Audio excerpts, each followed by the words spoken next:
Assalamu alaikum warahmatullahi ta'ala wa barakatuh. Barkanku da zuwa HausaSploit, sunana Abbaloloki. A wannan darasin step by step za mu koya muku yadda za ku yi aiki da Nikto. Okay? Mu tafi cikin bidiyon. Assalamu alaikum warahmatullahi wabarakatuh.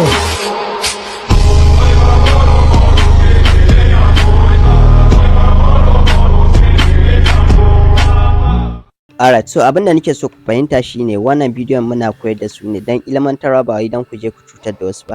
Kada ka je ka yi scanning din website din da baka da permission.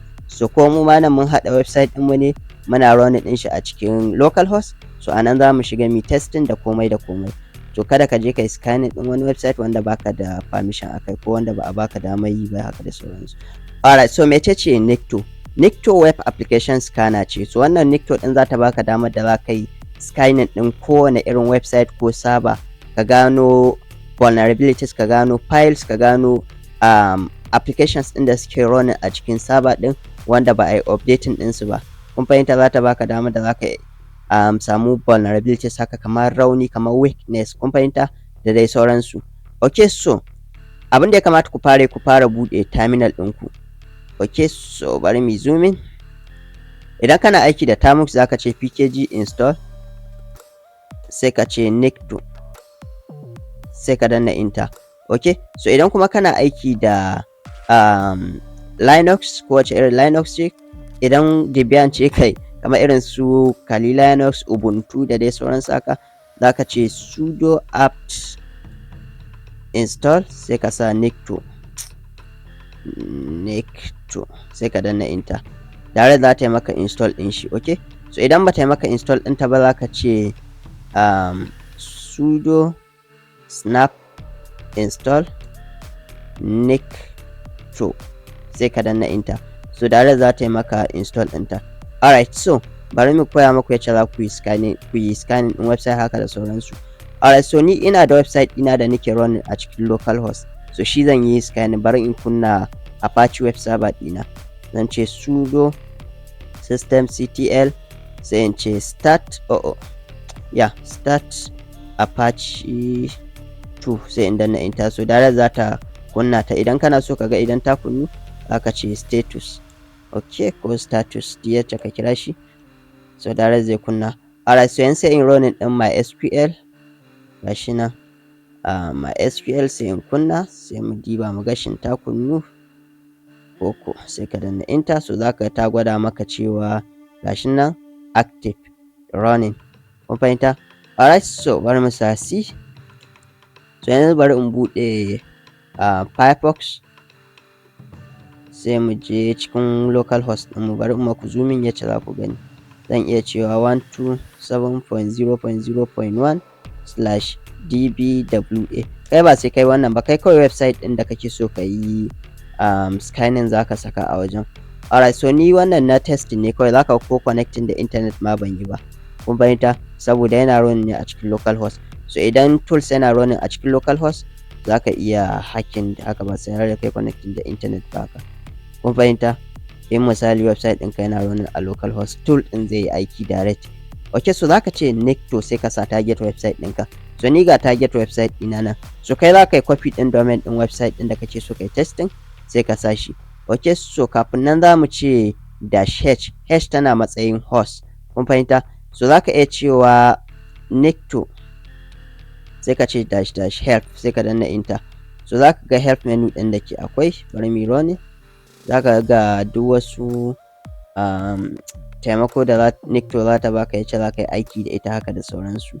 Okay, so za ka iya ka karanta. Za ka ga -host yana matsayin kamar ka sa target website ɗinka ko kuma IP address ɗinka, host kamar wani device haka dai da sauransu, kun fahimta. Okay, so bari mu ce, bari yi maku zoom in yace za ku gani. So ni ga target host ɗina nan, zan ce Nikto, sai mu ce -h host. Bari in ƙara maku bayani yace za ku fahimta. Duk wani abu wanda zai iya tura request kuma zai iya karɓar request, shi muke kira da host. Kamar weka, kamar server haka is a host, kun fahimta.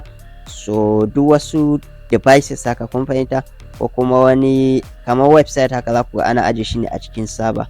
so shi yasa zaka iya ɗaukar ta a matsayin host haka. kun fahimta, saboda za ta iya tura request kuma za ta iya receiving ɗin request a harkar networking. So wannan shi muke kira da host. Okay, so me target host ɗina, ga host ɗina nan, ga website ɗina nan. So zaka danna enter, so direct za ta yi maka scanning ɗin website ɗin sharp. So wannan shine basic scanning, kun fahimta.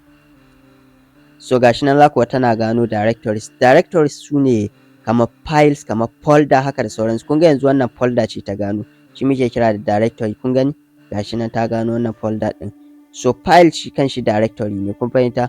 So kun ga file shi kanshi zaka iya kiran shi da directory, saboda main directory shine kamar folder haka da sauransu. So amma directory tana da faɗi, ta haɗa da su files. Files shine kamar a ce .exe ko kuma .php haka, wanda ya ƙare da wani abu shi muke kira da file. Ita kuma folder a cikin ta zaka iya ajiye files haka da sauransu. Okay, so kun ga directories ɗin da ta gano nan. So za mu iya copy ɗin wannan directory ɗin, zaka copy ɗin kamar slash waye gashi nan, sai ka tafi cikin website ɗin, sai ka goge wannan directory ɗin na login, saboda gashi nan za ku ga ita ma anan ta gano mana directory login. Kuna gani gashi nan muna cikin shi ne ma yanzu haka. Okay, so yanzu ina son in yi pasting ɗin wannan directory ɗin da ta gano, kun gani gashi nan. So bari in goge folder ɗin. Okay, sai mu pasting ɗin wannan gashi nan, sai mu danna enter. Za ku ga abin da ta gano mana nan, kuna gani. Alright, so bari mu diba na database ɗin nan. Okay, ko ka kira shi da database, duk yace dai ka kira shi. Alright, so bari mu goge, sai mu paste ɗin shi, sai mu danna enter. Za ku gani gashi nan, za ku ga ina goge wannan waye. So kai ba lallai bane sai kai kawai za ka yi copy ɗin wannan, sai ka sa sunan domain ɗin haka da sauransu. Ba ku fahimta ba ko? Kamar yanzu wannan, kun ga ai ga host ɗina nan ko, in na danna enter, kun gani. So yanzu na ta scanning ɗin wannan dbw ɗin nan, to anan cikin website ɗina yake, kun fahimta, a cikin wannan folder ɗin website ɗina yake. So kun ga ta scanning ɗin shi. Idan na goge wannan na danna enter, kawai za ta yi redirecting ɗina zuwa login page, saboda by default an yi config ɗin ta haka ta yi redirecting ɗinka zuwa nan haka da sauransu. Alright, so za ku ga file nan ta gano mana na login page, kun fahimta. So za ka iya copy ɗin shi, sai ka goge daga inda nan ya fara, sai ka yi paste ɗinsa. Okay, sai ka danna enter. So direct za ta kawo ka login page ɗin, gashi nan ta kawo mu, kun fahimta. So haka ake aiki da Nikto. Okay, ana scanning. So za ka iya scanning ɗin IP address, za ka iya scanning ɗin website, za ka iya scanning ɗin abubuwa daban-daban don gano vulnerabilities haka da sauransu, kun fahimta.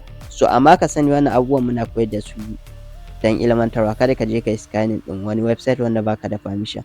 Alright, so wannan shine bidiyo na farko game da Nikto. So zan maku bidiyo sosai game da Nikto don ku fahimce ta. Okay, so Allah ya taimaka.